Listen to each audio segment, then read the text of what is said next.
are talking about quizzes. Now, I recently discovered Quizizz. I like Quizizz a little bit better than Kahoot, but it is essentially the same thing.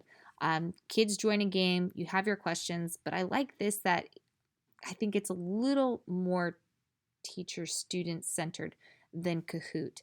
Now, if you don't have a Quizizz account, it's really easy. You just need to click sign up. It is a free account. You can sign up with Google. Again, I like to use lots of websites that you do sign up with Google because it's easy for students. It's easy for me to log on. But if you don't, you can always sign up here. Now, I'm going to go ahead and go back because I have a Quizizz account. So I'm going to log in with Google, and then I'm going to show you some different things that you can use with Quizizz. Now, I like to use Quizizz for competition games, sometimes with the other fourth grade class, and we have students running back and forth, and it's just really, really fun. High student engagement, they enjoy it.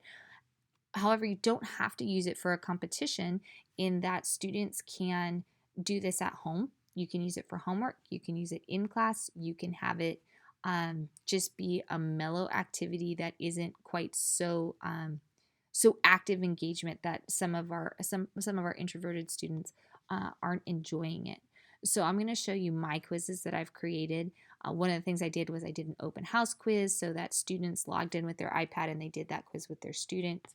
I used it for boot camp, for review, for testing review. Again, you can use it for whatever you want. Fun Friday, lots of different things.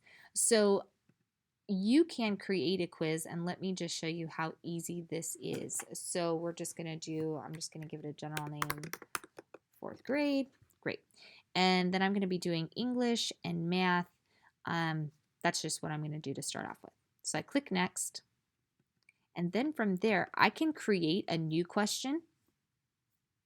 I can set the timer of how long I want students to work on it. Put in all your answer options here, and then I save it, and it's going to add onto there. Now, even cooler is, need to finish editing. Now, even cooler is I can search for quiz questions. So they have all sorts of different things here that people have already made. So with Kahoot, you have to pick one of their quizzes. With this, I can just pick questions that I like. So fourth grade edition, I could click on this and I want to add this one, and then it magically teleports it. And I can click on this one. Then I can go, let's see, I can go to, figurative language. Great. Then I can click on this one and I can add it. And it's adding all these questions you can see on the side here. It's adding all of these questions for me. So I'm done now, and I'm going to go ahead and click on this. And now I've got these questions right here. And I can add a quiz image, which I'm not really going to do, but I know that they're all about the memes.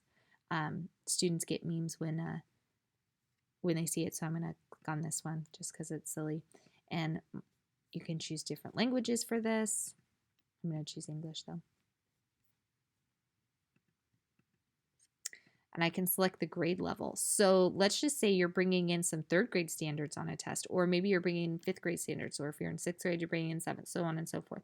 I can choose fourth through fifth grade. That's my grade level. And then I save it. And now I've got this new quiz that is saved here. So it's pretty cool. Now, finish quiz.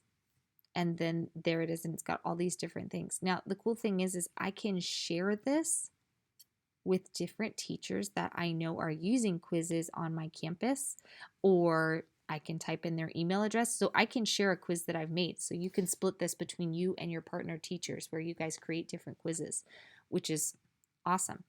Now, a live game, if you click on live game, you can do the classic. You can have team mode, which this is actually new. So I haven't even gotten to try this with my class yet, but I'm really excited about it.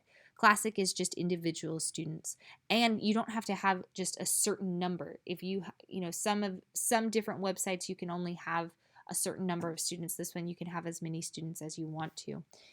Student attempts, you can adjust this to where students can only attempt to work on the quiz however many times you want them to do it. The next thing is you can click off showing answers. You can validate only, or you can just show it off. You can have it show the leaderboard, show the answers post game. You can set question timers. Now, this is something that I have to talk to my students about all the time. I have some speeders, especially in last year's class, where they would just speed through the quiz, and that's how they thought they quote unquote won. And so we had to have a discussion about the fact that it's not how fast you finish the test, but how many questions you get right. So I always turn this off so that my speed racers aren't just speeding through. They actually are taking their time so they can get it. You can shuffle your questions, your answers. You can even play music on student devices. I don't usually do that, so I click it off and then show a funny meme. And all the memes are kid friendly, and the kids really like it. They think it's funny.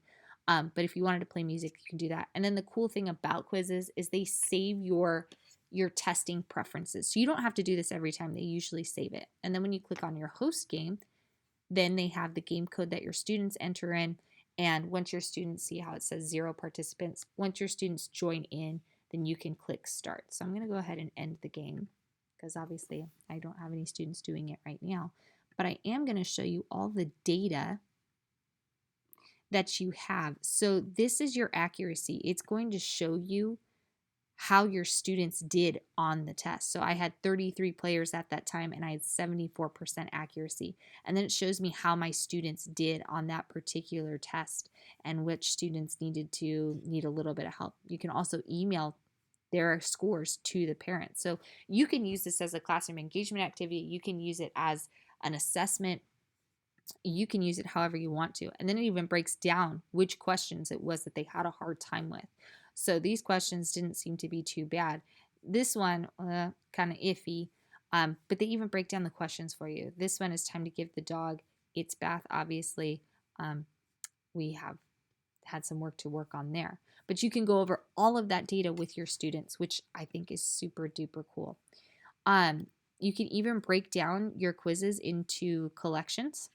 So I've got math, I've got ELA, I've got social studies, I've got my test review for later in the year. Again, this is just a really fun way to engage your students. Now they have this new classroom feature, which they didn't have last year. So that's pretty cool, where you can input your Google Classroom. Really excited about that. Again, if you don't have a Google account and you don't have a Google Classroom, it is super easy. I highly recommend doing it. But that's a quick how-to on how to use Quizizz. I love Quizizz. Students love Quizizz. You can use it for competition. You can use it for homework. Like I said, I didn't really talk about that, so I'll talk about it real fast. When you do the homework one, students are working on this at their own pace and they can work on it at home. It's not timed. They have as long as they need to work on that. So anyways, hope you've enjoyed this how-to video. Feel free to use Quizizz in your classroom. I guarantee your kids are going to get really excited about it. So thanks for tuning in.